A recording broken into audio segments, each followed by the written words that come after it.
Pope Francis died on Easter Monday at the age of 88 from a stroke and heart failure. Cathedral bells rang out 88 times in honor of the beloved Pope, with people around the world making their way to the Vatican to remember him. Ahn Sung-jin has more.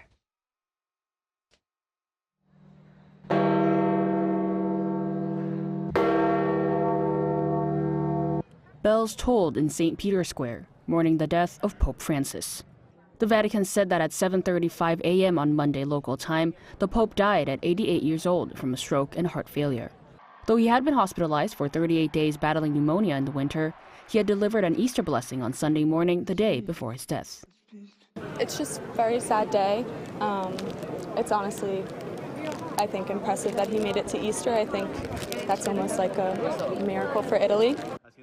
He has been doing a great pastoral work, reaching out to his sheep, and, well, now the Lord is calling him to rest in peace after the great work he has done. We are left to pray for him.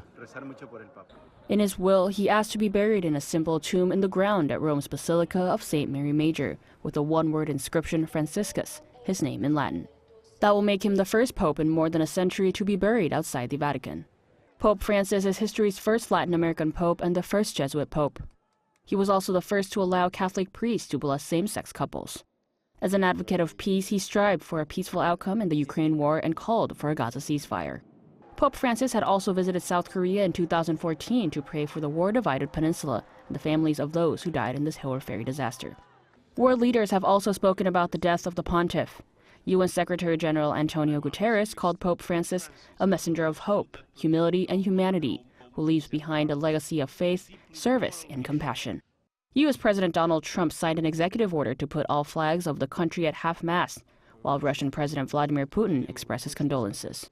A new pontiff will be elected after Catholics begin the 9 days of funeral rites. The centuries-old ritual of the conclave procedures begin as cardinals come to Rome to participate in the funeral mass. Following closed meetings, the cardinals will vote to choose the next pontiff. Some say that the Vatican may see their first African or Asian pope, though it is hard to predict the highly secretive papal conclave. Ahn Sung-jin, Arirang News.